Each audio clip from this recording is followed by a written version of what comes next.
For some weird reason, we as humans have come to the conclusion that reading minds or mind readers and the idea of mind reading ability is either mystical or just not something accessible to us, when it's the exact opposite, because we're always dealing with minds, we're always dealing with ideas.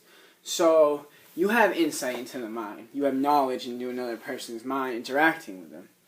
Now when we think of mind readers, we think of, magicians or some medieval character, some gypsy, some mystic, something of some supernatural source.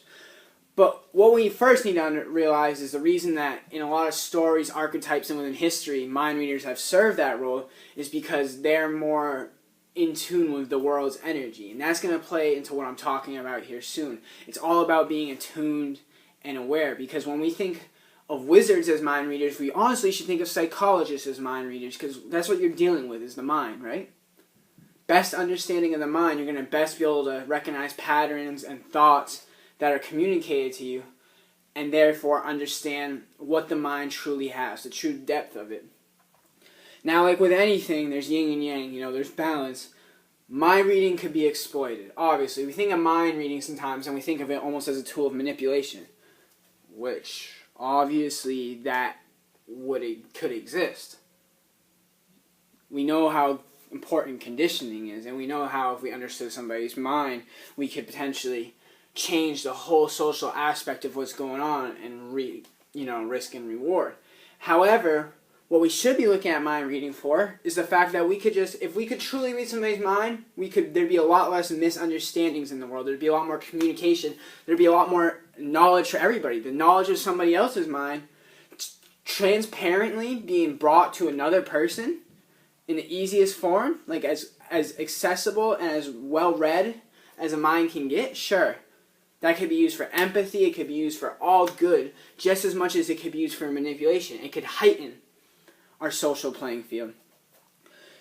So if you want to be more empathetic, you want to be more in tune with somebody, if you're going to read their mind, you have to really listen to what they're saying, the real content. When somebody says something to you, you have to really understand what they're saying and why, and then you can then you can link it to potential reasons why they're saying it. But we've also heard that most of communication, 80 to 90% of what we communicate is nonverbal. So it's good to understand where somebody's mind space is at and what they're communicating to you and why they want to communicate to you. But that's only 10%. That's only the surface. If you look at the iceberg theory, I think that's what the iceberg theory is getting at, where there's just this a bunch of depth what you can't see, and then you see a surface. A lot of the ego, the persona, that's surface. But when you're seeing how somebody's physically, how their body's reacting, the physical manifestations of what they're saying, it's big. So what I would have to say to read somebody's mind is look at their body language, and different body language can tell you different things. If you just look into somebody's eyes, you can tell a lot of their emotion and conviction by their eyes. But also, do you know that if somebody is seeing something for the first time, or they're taking a lot of information at once, their pupils will dilate.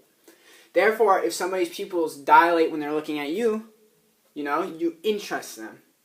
You can see what interests somebody in something that is not mentally engaging somebody, and then you'll know what is important in them, which sticks to their belief system and a lot of times manipulates what's on their mind and what they're actually up to.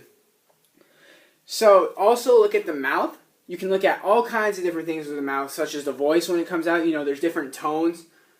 We just hear words and we take them at face value, but a lot of times there's a lot's communicated through the tone, the pitch, the volume, the rate, like how fast somebody's talking. So try to just be really in tune and aware to those. One tension point that's been recognized in a lot of ancient civilization, but in modern society isn't addressed as much, as how we don't know what to do with our hands. Well, there's a lot of tension, there's a lot of energy, there's a lot of projection into the hands. So you can look at somebody's hands and tell what they're doing. There's a whole science between stances and hierarchy. So always be looking at the way somebody chooses to, brace themselves, if they're, setting up the posture.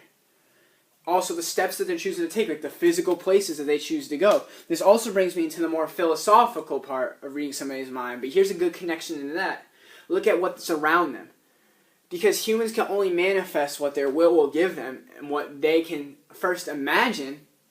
They have to, if they're going to be around something, then obviously it's in their mind space. So you have to understand where they are, why they are, what surrounds themselves with them, what is around that person. That will reflect their mind space more than anything. Because they can go somewhere, they can do something, they can put themselves in certain environments and surround themselves with certain things without even communicating it. But then you can understand what was on their mind without communicating it, if you kind of catch my drift.